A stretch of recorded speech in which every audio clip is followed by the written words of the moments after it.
Salut tout le monde, ici Roch Cholette, puis bienvenue au podcast Les vraies affaires zéro bullshit. Et si vous n'êtes pas abonné, abonnez-vous. Et si c'était possible, partagez la vidéo que je vous présente aujourd'hui. En fait, vous allez me voir quelques fois aujourd'hui. Aujourd'hui, le mercredi 6 janvier. Pourquoi plusieurs fois aujourd'hui? Parce qu'on va avoir une annonce excessivement importante aujourd'hui de la part du premier ministre du Québec. Une première depuis la crise d'octobre. Fort probablement que le Québec sera mis non seulement en confinement, on va paralyser l'économie, mais surtout on va avoir un couvre-feu fort probablement ce soir d'imposer pour une période de plusieurs heures, entre quelque chose comme 8-9 heures le soir, puis 6 heures du matin, avec tout ce que ça implique, puis ce que ça veut dire.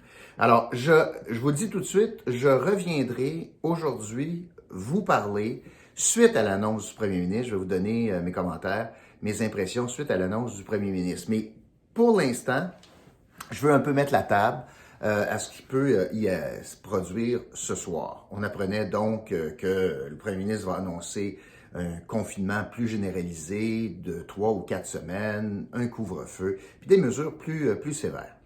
Bon. Honnêtement, mettez-vous dans les souliers de François Legault aujourd'hui.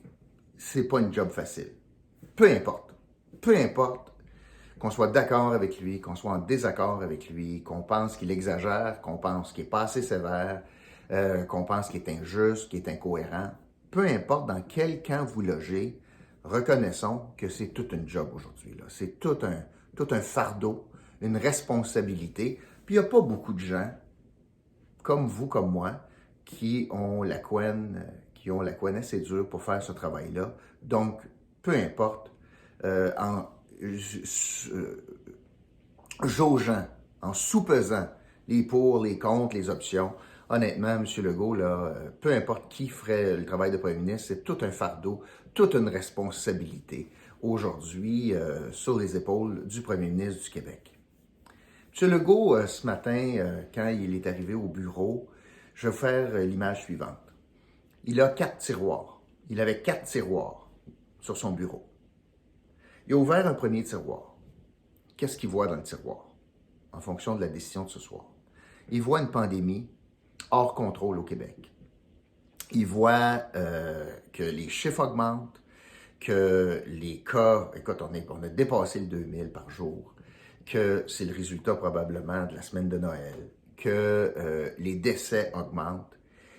On ne vient pas à bout de vacciner tout le monde au rythme qu'on aurait souhaité. Ça avance, mais pas suffisamment rapidement. Et on est aux prises, donc, avec non seulement une situation isolée, mais c'est une tendance mondiale également, une deuxième vague, même une 2 et 3e souche du problème, du virus. Donc, dans le premier tiroir, M. Legault regarde froidement là, une situation où on a une situation hors contrôle, ce qu'on a voulu éviter, mais on est rendu là. Ça, c'est le premier tiroir. Le deuxième tiroir qu'il tire, c'est OK, j'ai une pandémie hors contrôle. Puis là, il pose la question, mais je suis capable de gérer ça dans mon réseau de la santé? Alors, la réponse, c'est pas vraiment. On a un réseau de la santé épuisé.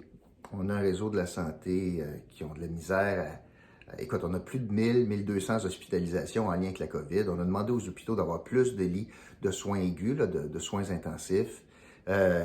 On a un personnel épuisé, souvent malade. On a vécu la catastrophe dans les CHSLD. On est probablement dans le réseau de la santé au point de rupture.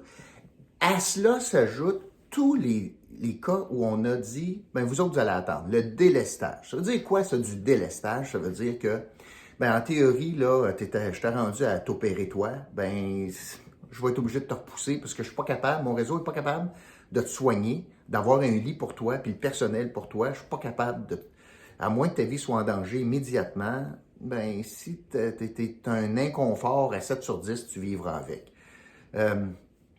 Donc, les effets collatéraux, les dommages collatéraux, pas juste en vie humaine perdue, là, mais en souffrance humaine, là, puis en problème de santé, puis en douleur, puis etc., on vit ça dans le réseau de la santé. Fait que dans le deuxième tiroir, c'est un réseau de la... Il regarde son réseau de la santé, puis il dit, moi, je peux pas leur en imposer plus, là. Je peux pas juste dire, what the fuck, puis qu'il arrive ce qui arrivera, là, puis les hôpitaux répondront à ça. On ne peut pas faire ça. Quand tu es PM, tu ne peux pas faire ça. Fait que premier tiroir, j'ai une pandémie hors contrôle.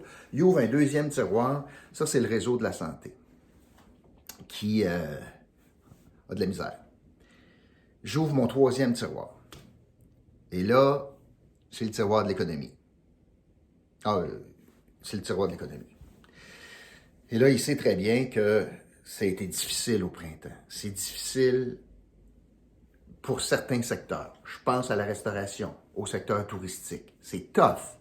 C'est des secteurs ciblés. Les gyms, des secteurs ciblés, là, où est-ce qu'on leur a dit, vous autres, vous allez faire plus d'efforts que d'autres secteurs. Puis là, on est en train de réfléchir à faire mal à plus de secteurs encore. L'autre tiroir, donc, c'est l'économie, en disant, attends une minute, là, je vais peut-être sauver du monde en COVID, mais il y en a combien qui vont se suicider parce qu'ils perdent leur business, puis je vais mettre mon économie à terre, puis je suis capable de trouver un certain équilibre. Fait que le troisième facteur, troisième tiroir, c'est le tiroir de l'économie. La vie économique au Québec. Je peux-tu tout sacrer à terre? Puis déjà, j'ai des enjeux majeurs. Ça, c'est le troisième. Mais le quatrième, probablement, qui présentement est un facteur excessivement important dans la décision gouvernementale, le quatrième tiroir qu'on ouvre, c'est la fatigue de la population. Vous êtes nombreux au Québec à être fatigués de ce qu'on entend.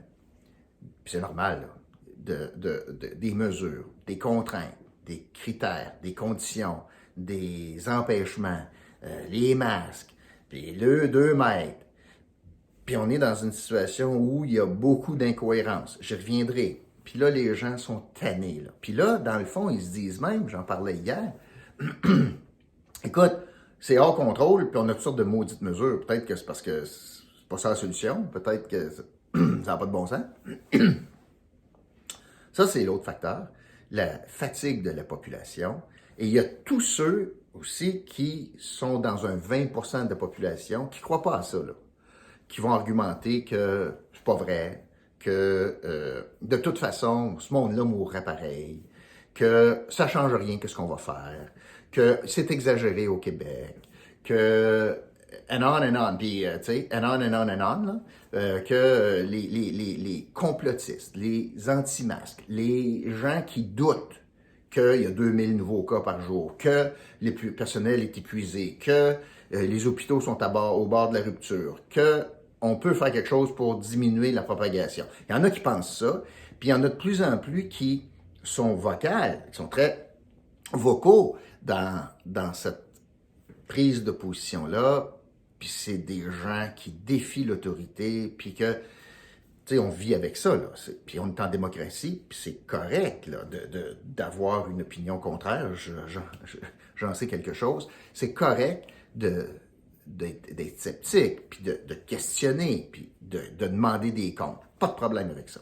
Le gouvernement est aux prises, donc, avec ce quatrième tiroir-là, et des scènes comme la police de Gatineau, puis la chicane, puis l'arrestation, puis tout, c'est la dernière chose qu'un gouvernement veut, en période difficile comme on vit, de sentir que l'État coercitif, ben c'est rendu là. On est rendu là.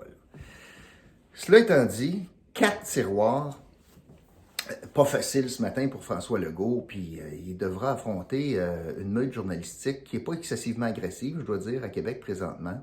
Je pense qu'on donne la chance aux coureurs.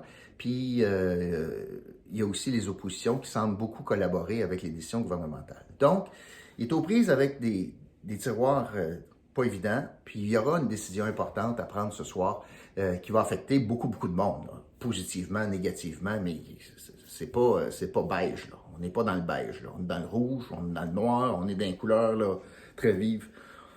On n'est pas dans le beige. Je veux vous dire que ce soir, il y a des choses à surveiller. Premièrement, c'est bien sûr on va surveiller c'est quoi les secteurs qui seront confinés, puis comment ça va s'appliquer. On va regarder le couvre-feu, comment ça va s'appliquer également, ça veut dire quoi, qui sera touché, est-ce qu'on peut faire de la livraison, est-ce qu'on peut livrer des choses, est-ce que c'est absolument interdit. On sait que le transport en commun sera maintenu, puis que ça sera pour les travailleurs essentiels, c'est normal. Comment on va gérer ça? La question du contrôle du couvre-feu, puis ce que ça veut dire, c'est important. Ça veut dire que tu ne peux pas prendre une marche à 8h30 ce soir, tu ne peux pas sortir ton chien. Qu'est-ce que ça veut dire, là? Puis les conséquences de ça veut dire quoi? Ça m'amène à vous parler et je le disais tantôt, d'incohérence. Il y a des affaires que j'ai vues ce matin, moi, encore là, le gouvernement a probablement pesé le pour et le contre. Ce que j'ai vu ce matin, moi, c'est qu'on va assister à la fermeture de l'industrie de la construction. Même si beaucoup de secteurs sont à l'extérieur, puis là, il y a des incohérences avec les stations de ski. Tu peux être 200 en ligne à Tremblant, mais tu peux pas être 2 sur une toiture de maison. Tu sais, les incohérences reliées à ça. Mais surtout, ce qu'on apprend, c'est que le chantier du REM à Montréal, le transport par train, la structure qu'on est en train de bâtir pour le REM, ça va se maintenir. On va continuer le chantier du REM. Puis l'argument serait, oui, mais les pénalités sont trop dispendieuses, c'est trop cher si on arrêtait. Là, j'ai un problème avec ça, là. Les pénalités sont trop chères pour la caisse de dépôt, donc pour le gouvernement et pour tous les Québécois, c'est trop cher. Mais tous les chantiers en retard, puis tout l'impact économique des chantiers, c'est une autre affaire. C'est correct, ça. Ça, c'est pas grave, ça. Fait que quand ça coûte cher au gouvernement, on garde ça ouvert. Puis quand ça coûte cher aux PME, on ferme. Tu sais, les incohérences. L'autre affaire. Là, garochez-moi des roches si vous voulez, je m'en sac, là. Mais expliquez-moi comment on peut fermer tous les commerces, toutes les entreprises.